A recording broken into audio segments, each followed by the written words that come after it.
picture, dito kayo exit. Okay?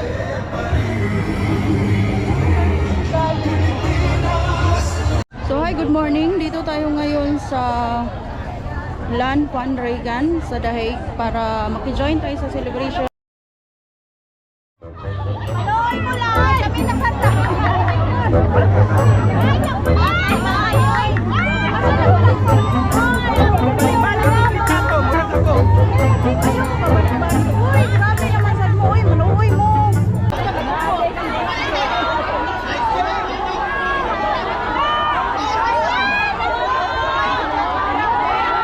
Ladies and gentlemen, it is my honor and help me welcome Vice Mayor Sebastian Duterte!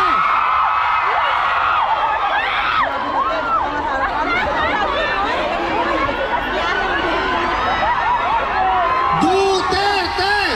Duterte! Sir.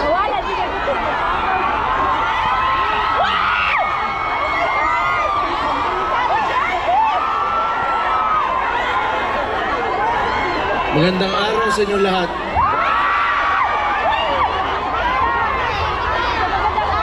Kumusta naman kayo?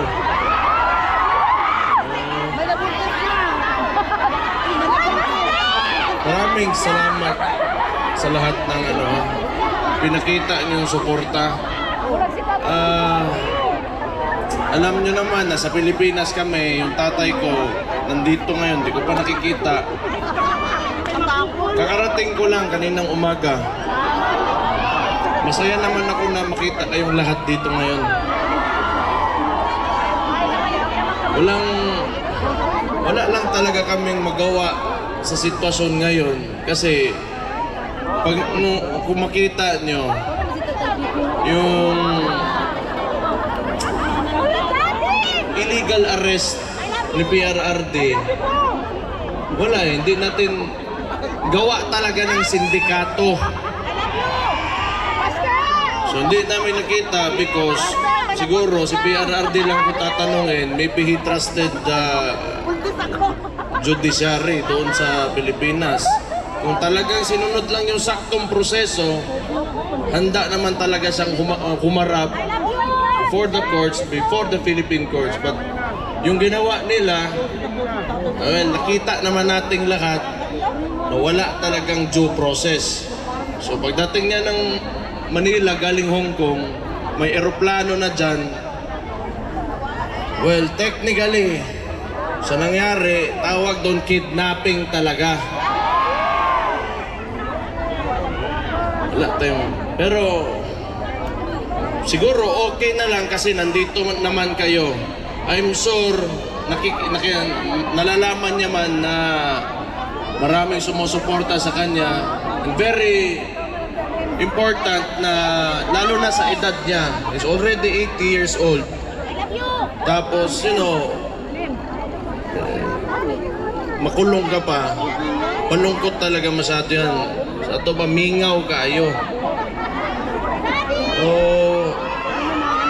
Nalaman niya maraming bigaon dito sa labas naghahintay sa kanya. Masaya na yan. So, hindi pa man ngayon ko makikita si Papa. Maybe tomorrow or the following day, sabihan ko na lang na ako lang yung huli nakapunta dito kasi ako yung naiwan doon sa Davao, mayor kasi ako. So, but I'm happy to see you right now and personally magpasalamat sa inyo. And tayo naman lahat dito OFW, lalong-lalo na yung birthday din ni PRRD, ni Papa, no? Buong mundo nakita, nag-demonstrate talaga natin yung support natin. Hindi man lang talaga particularly sa tatay ko, pero sa anong klaseng gusto natin na Pilipinas na magkaroon tayo. At talagang sigurado ako, hindi yung paraan ng administrasyon ngayon. So makita natin ngayon din sa ilong eleksyon na nangyari, kung tingnan nyo sa Davao, wala kaming vote buying doon. for the longest time talaga dito sa Davao, si Rodi Duterte, hindi niya sinanay ang mga taga Davao pagdating sa vote buying. Kasi yan, ang vote buying kasi, gawa lang yan ng kapitalista. Maghanda ka ng pera, tapos pagpasok ng eleksyon, gagamitin mo yung pera na yon para piliin kang tao, para ikaw yung piliin. So, ano ang consequence nun sa lugar nyo? Malamang, kung ikaw politiko ka at negosante ka rin at the same time, ang tendency niyan, babawiin mo yung nawala mo yung pera mo kasi nangapital ka pagpasok mo sa posisyon. So mahalaga, yun na nga, ever since, ang ginagawa namin sa Davao, kinukuha namin yung mga nagbibigay na, those who engage in vote buying, but still, we vote for those who we truly believe should run government. So hindi na natin maiwasan na may mga politiko talaga gumagamit ng pera to convince para mabigay sa kanila yung boto. Pero isipin nyo, pag naglabas ng pera yan, that is what capitalists do. Hindi pwede yan na maglabas ng pera tapos bawiin, hindi nila bawiin. Malabo yan. Pero pwede naman talaga na kung pumasok sila dyan, o di parusahan nyo, you take their money, then you vote for those who sino talaga yung karapat-dapat na mamuno dyan sa lugar. So, nakita natin, tingin ko nga, ang pakiramdam ko sa Pilipinas, slowly, it is going through a transformation. Kasi itong election na yun, na ito, marami ang mga nanalong kasama natin. Kahit papano sa PDP laban, yung results na even without the resources that the opponents had, okay yung resulta natin kahit di man pumasok. Pero sige lang, simula pa lang to. At tandaan nyo, si Marcos, 3 taon na lang yung gago na yan.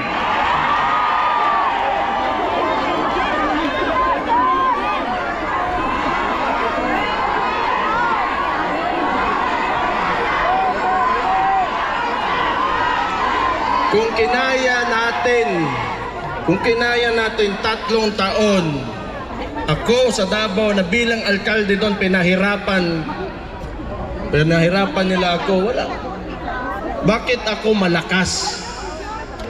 Bakit ang Davao City andyan pa rin ngayon? Bakit si VP, yung kapatid ko, hindi tumitigil? Kasi alam namin na kayo mga Pilipino, kayo mga OFW dito, nasa likod namin lagi.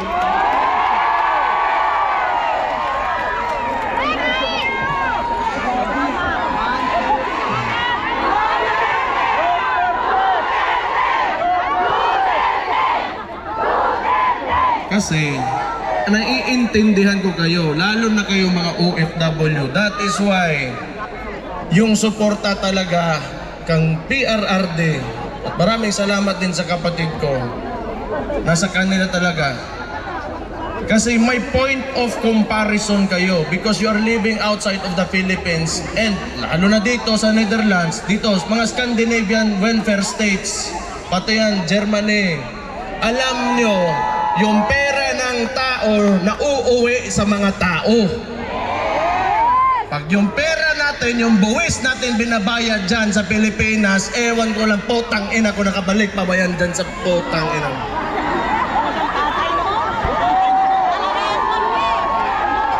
Hindi mo na alam saan napunta, nasa bulsa ng mga korap ng mga putang inang politiko, yawa na sila tanan.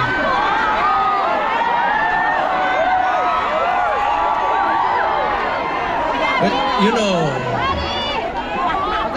kung kayo naniniwala ng federalismo, ibang usapan yon. Sometimes kasi, you know why Marcos can really manipulate and have almost absolute power. It is because of our unitary system of government.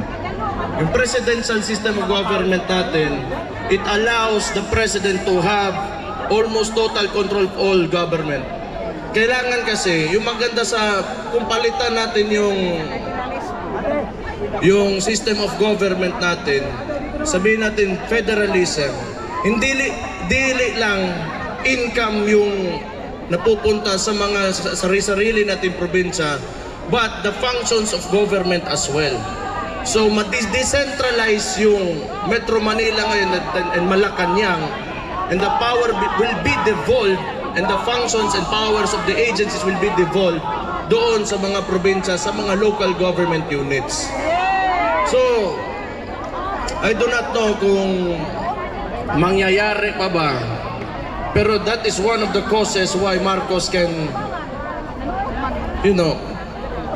kaya lang naman gusto nila yung unitary system of government, because power is centralized, and yung tatay kasi ni Marcos noon was a dictator, and you can have cronies. Yung mga ambisyoso masyado dyan sa gobyerno, na kahit mali ginagawa, gusto niyan gayahin nila noon. Sa panahon ng Marcos Sr., may mga cronies si Marcos Sr., sila General Ver, sila Enrile kaniadtong panahon. Yan ang gusto nila, yung mga Marbel, yan si Torre, mga Rimulya. Kasi ang susunod dyan, they will attempt not to go down in government, and they will attempt another dictatorship. And along with that dictatorship comes the cronies. So itong mga ambisyoso, mga putaragis na itong mga politiko at nasa gobyerno ngayon, na kahit mali na ginagawa pa rin, gusto niyan, they will join that dictatorship, and they will be the cronies of the new Marcos, kaning Junior, na bangag ang putang ina. Ayun. So kaya makita nyo why unusual talaga masyado ang movement ng mga tao na nasa gobyerno, na kahit mali nilalabag yung batas pero ginagawa pa rin. It's because not out of their jobs or functions in government, but it's out of selfishness. Pero hindi talaga yan, because ngayon, kahit tingnan nyo, ilang demonstrations na nangyari since yung gago na Marcos na yan. Nagsimula yan sa kapatid ko. Wala man talaga sana kong problema, pero ginatawag nila magnanakaw yung kapatid ko dahil lang sa confidential funds na yan eh. Pero ito yung sasabihin ko, ang tanong ko lang, sana ba? Just to, for the sake of argument, kung ang presidente merong billions in terms of confidential funds, tapos gusto nila i-impeach yung kapatid ko for 425 million pesos, in terms of amount, who is more impeachable? Ang billion or a million? Yan, isa yan.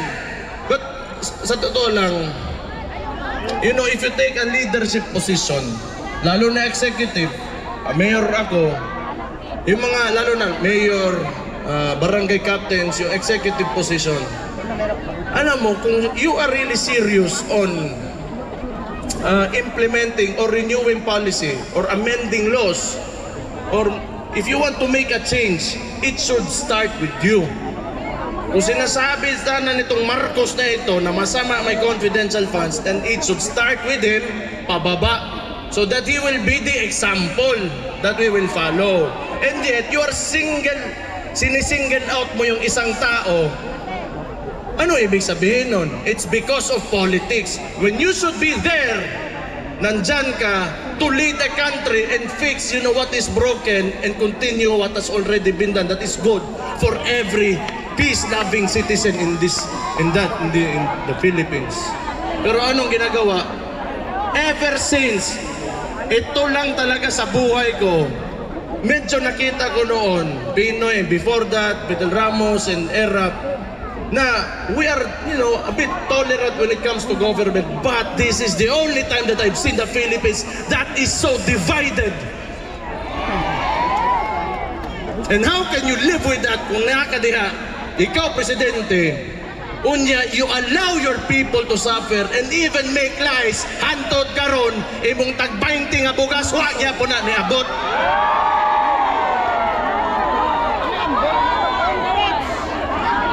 Watay mahimo basta buang kalingkod ha. Gina. Pero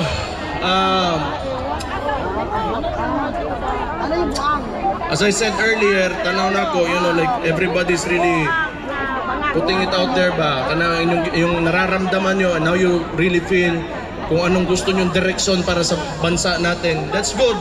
I think you should continue doing this kasi we will do the same thing. I will do the same thing.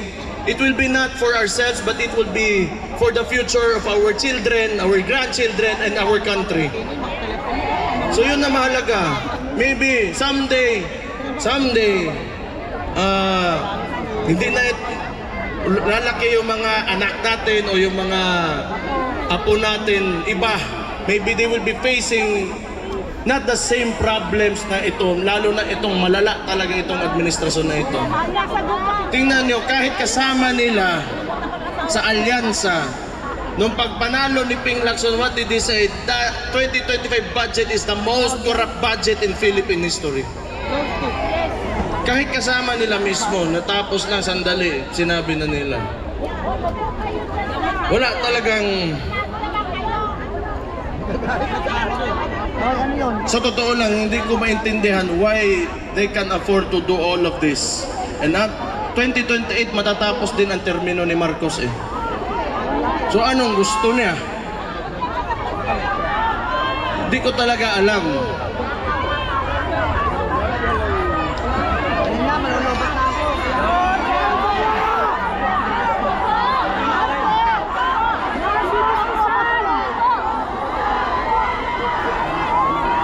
Sana nga talaga. Sinabi ko na yan eh. Noon pa yan. Last year, nung nagsimula to lahat, nakita ko na talaga. The way they run things, yung pakiramdam nila para silang hari eh. Everybody below them, wala na kayo. You are slaves. Kita nyo, Pilipinas ngayon. Sometimes, I don't even...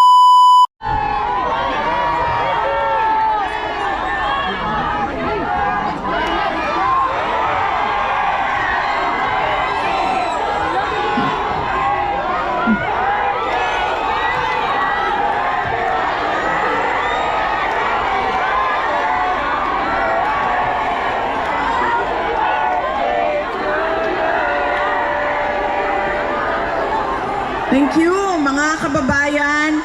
Assalamualaikum warahmatullahi wabarakatuh. Madayaw, maayong adlaw kaninyong tanan. Magandang araw sa inyong lahat. Unahin ko po muna ang aking mga pagpapasalamat. Una po ang pagpapasalamat natin sa Diyos dahil binigay niya sa atin ang araw na ito para tayo ay magsama-sama para sa pagmamahal natin sa ating dating Pangulong Rodrigo Duterte. At pangalawang pagpapasalamat sa Diyos ay binigyan niya tayo ng magandang panahon. Malamig pero may araw. Patay tayo sa sunburn. I-ready ninyo ang inyong mga sunblock. Paniguraduhin ninyo ang inyong mga kutis. At ang sunod na pagpapasalamat ko ay para sa inyong lahat. Dahil sa oras ninyo, sa pagbabiyahe ninyo, sa suporta ninyo na ipinapakita at sa pag-celebrate ninyo sa araw na ito. Maraming salamat sa inyo. Madami ang galing pa sa ibang bansa, galing sa United Kingdom, galing sa Germany, galing sa France, galing sa Ireland, galing sa Belgium, galing sa Italy, galing sa Spain, at yung mga tiga Netherlands. I think meron din galing sa United States of America.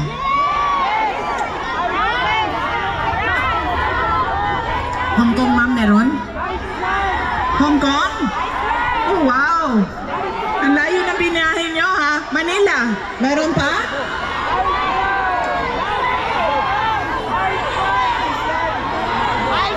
Davao! Galing pang Davao! Maraming salamat dahil binigay ninyo ang oras ninyo, ang araw na ito para sa ating pagtitipon at binigay ninyo ang pagkakataon na ito para kami ay mapakinggan at para tayo ay magsama-sama ngayong araw na ito. Maraming salamat sa inyo at baka makalimutan ko mamaya dahil sa sobrang excited ng aking mga mensahe sa inyo. Mag-ingat kayong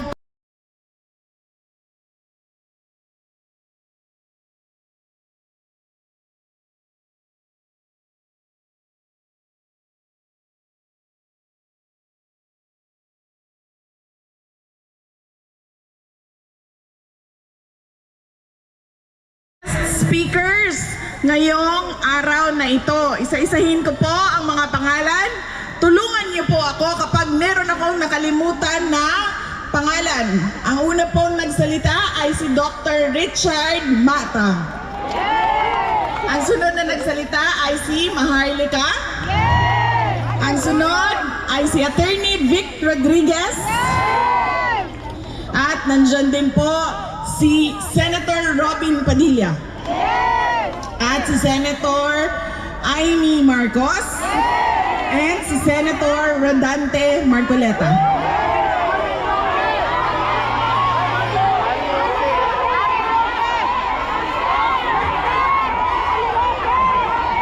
Sandali, pag sabay-sabay ka nagsasalita, hindi ko naririnig. At, yes, of course, nakalimutan ko dahil dito na siya nakatira. Si spokesperson natin, Attorney Harry Roque. Si Congressman Bem Noel ng Anwaray Party List. At si Councilor Granny Balaba.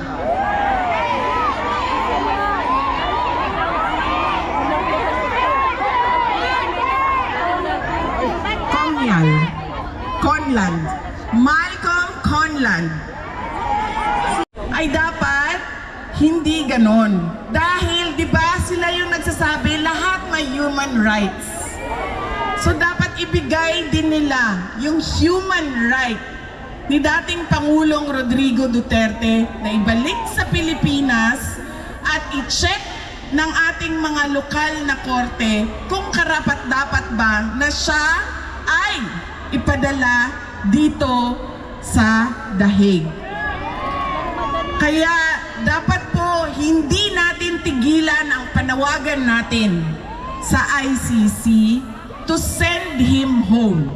At huwag natin tigilan ang panawagan natin doon sa loob ng Pilipinas na lahat sa ating gobyerno ay dapat gawin nila, bring him home.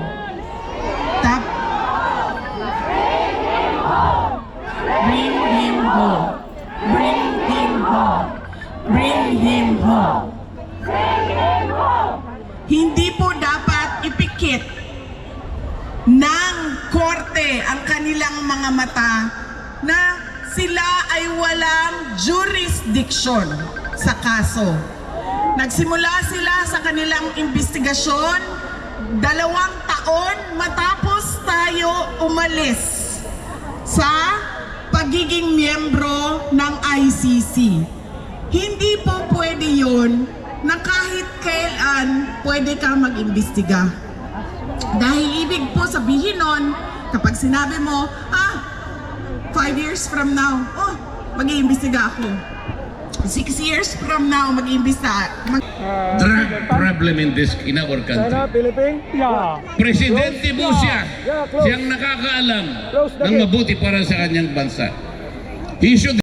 Mensahe na kailangan natin isa puso at isa isip lagi na kahit saan man tayo pumunta ay kailangan natin magkaisa na gawin at magkaisa sa panawagan at magkaisa sa demand natin sa ICC at sa ating pamahalaan.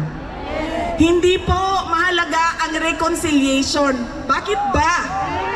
Bakit merong reconciliation? Mahalaga ba ang problema natin na personal? Diba mahalaga ba ang away nating dalawa, ma'am? Hindi. Ano pong pakialam ng mga naghihirap, nagugutom, hindi makapag-aral sa away nating dalawa? Unahin natin ang trabaho at unahin natin ang pangangailangan ng taong bayan. Yaan yung trabaho nating lahat bilang mga mamamayan at mga mamamayan na nagmamahal sa ating bayan. Yan po ang kailangan niyang pakikipag-away. Personal na mga problema ng mga politiko. Yan po ang kailangan nating gawin at yan ang ating panawagan. Alam niyo po, madami ang nag-celebrate ng May 31 dahil birthday ni Sir. Why, Sir? Marami ang naghanda. Nagpapasalamat ako kay Senator Amy dahil merong 3 lechon sa likod para daw sa inyong lahat. At merong 300 na cupcakes galing kay Senator Amy para daw sa inyong lahat. Sa Pilipinas at sa iba't ibang lugar sa mundo, madami ang nagpa-party at nagpa-Thanksgiving. Marami ang nagpa-feeding at nagpakain sa mga gutom. Marami ang namigay at nag-share ng blessings nila sa iba't ibang mga kababayan natin doon sa iba't ibang lugar sa Pilipinas. At marami ang nagbigay ng kanilang mga birthday wish. Alam niyo po, ang wish ko ngayon na birthday ko ay ngayong 28 years old na ako. Wish ko po, bababa, sir, no? Kanina 32, na naging 31. Ngayon naging 28 na. Okay. Pagkatapos ko dito, ay 15 na lang talaga yan, sir. 15 years old.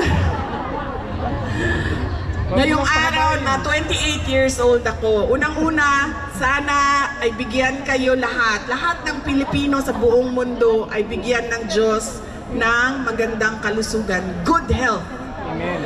At pangalawang birthday wish ko ay sana lahat ng birthday wishes ninyo para sa akin ay ibigay din sa inyo ng Diyos. Amen! Papasalamat po ako sa kasiyahan ninyo sa araw na ito dahil meron tayong sineselebrate pero nalulungkot din tayo dahil hindi natin kasama si dating Pangulong Rodrigo Duterte. Na sana ay sa susunod na May 31 ay makita ninyong naglalakad na siya, nakalaya at maka-attend ng mga birthday at celebration at makabalik na siya sa Davao City bilang mayor ng syudad ng Davao. Yes, ma'am. Sabi nga nung mga Qatar, ma'am, sana naman bago pa sa pag-uwi daw ni Pangulong Duterte ay dumaan siya ng Qatar. So sana din na pag siya ay nakalaya ay pwede siyang mag-program muna dito sa The Hague bago siya bumiyahe pauwi sa Pilipinas. Mga kababayan, ang lahat ng ginagawa natin ay para sa Diyos, sa bayan, at sa bawat pamilyang Pilipino. Syukran.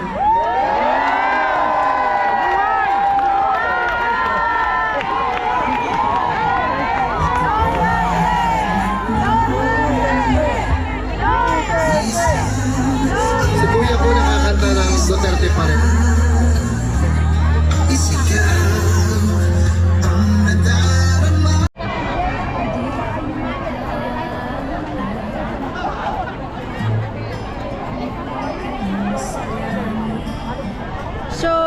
kababayan, hanggang dito na lang muna yung aking vlog kasi tapos na yung program. And Madi! Yes, Madi. Very high pitch, Madi. Much for watching and patuloy lang tayong manalangin and mabuhay tayong lahat ng mga Pilipino. Mabuhay. Bye. Kumanak ko. Thank you, Senator. Thank you. Congratulations, Senator. Congratulations, Senator. Congrats. Wala na. Yeah. Ikaw naman kasi gusto